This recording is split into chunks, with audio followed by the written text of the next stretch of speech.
मित्रों, कल के डीएनए संस्करण में हमने आपको बताया था कि किस तरह पाकिस्तान को झटका देते हुए तालिबान सरकार के विदेश मंत्री अक्टूबर के दूसरे हफ्ते में भारत के दौरे पर आने वाले हैं। लगभग उसी समय बांग्लादेश के सेना प्रमुख जनरल वकार उज़-ज़मा भी भारत की यात्रा कर सकते हैं। यानी पाकिस्तान जिन दो देशों को अपना करीबी मानता है, उनमें से एक देश के विदेश मंत्री और दूसरे देश के आर्मी चीफ भारत में एक ही समय पर दिखाई दे सकते हैं। अगर इसे पाकिस्तान के लिए दोहरा झटका कहें तो यह गलत नहीं होगा।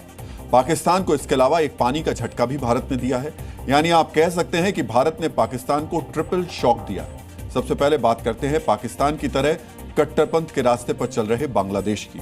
बांग्लादेश के मीडिया में छपी खबरों के मुताबिक बांग्लादेश के आर्मी चीफ वकार उज़-ज़मा संयुक्त राष्ट्र शांति मिशन के एक सम्मेलन में भाग लेने के लिए भारत जा सकते हैं। 2 दिनों का यह सम्मेलन 14 अक्टूबर से दिल्ली में शुरू होगा। बांग्लादेश के आर्मी चीफ अपनी यात्रा के दौरान भारत के थल सेना प्रमुख जनरल उपेंद्र द्विवेदी से भी मिल सकते हैं। बांग्लादेश के सेना प्रमुख का भारत दौरा ऐसे समय में होने की खबर है जब दोनों देशों के बीच तनाव बरकरार है। पूर्व प्रधानमंत्री शेख हसीना के तख्ता पलट के बाद से ही दोनों देशों के बीच दूरी आ गई। 5 अगस्त 2024 के तख्ता पलट के बाद से बांग्लादेश की तरफ से भारत का कोई उच्च स्तरीय दौरा नहीं हुआ है। शेख हसीना की सरकार गिरने के बाद अंतरिम सरकार के प्रमुख बने मोहम्मद यूनुस लगातार भारत के खिलाफ जहर उगल रहे हैं।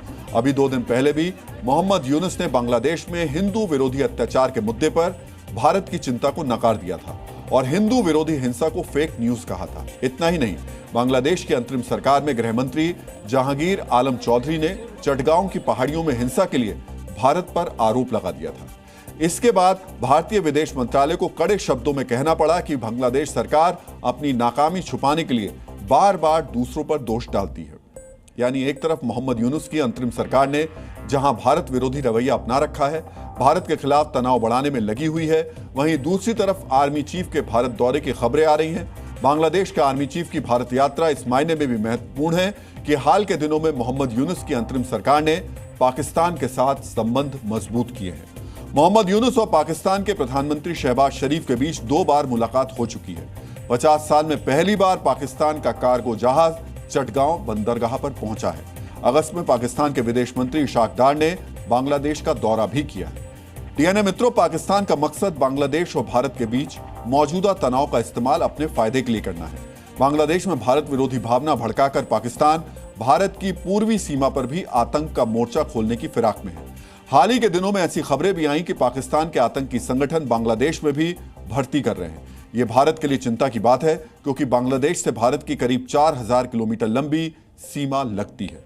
ऐसे में अगर बांग्लादेश के आर्मी चीफ भारत के दौरे पर आते हैं तो इससे पाकिस्तान की साजिशें नाकाम हो सकती हैं।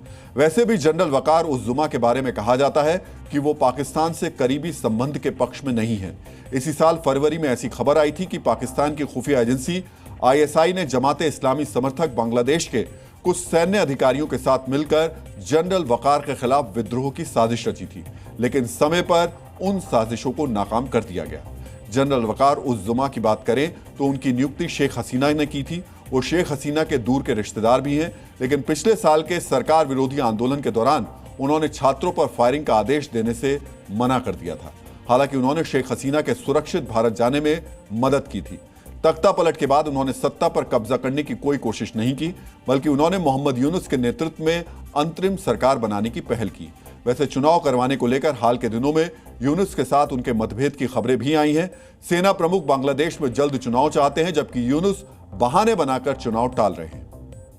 कुछ महीने पहले ऐसी खबरें भी आई थी कि मतभेदों की वजह से मोहम्मद यूनुस को सत्ता से हटाया जा सकता है, लेकिन मतभेदों के बावजूद सेना प्रमुख ने मोहम्मद यूनुस को सत्ता से हटाने का कदम नहीं उठाया। वकार उज़-ज़मा के बारे में यह भी कहा जाता है कि वो भारत की प्रोफेशनल आर्मी को अपना आदर्श मानते हैं। शायद यही वजह है कि वो सत्ता पर सेना के कब्जे के पक्ष में नहीं रहे। यानी उनकी सोच पाकिस्तान के जनरलों से पूरी तरह अलग है। ऐसे में जिस समय अफगानिस्तान के विदेश मंत्री आमिर खान मुत्ताकी भारत आ रहे हैं, उस समय अगर बांग्लादेश के आर्मी चीफ भारत आते हैं तो ये पाकिस्तान के लिए चिंता बढ़ाने वाली बात है।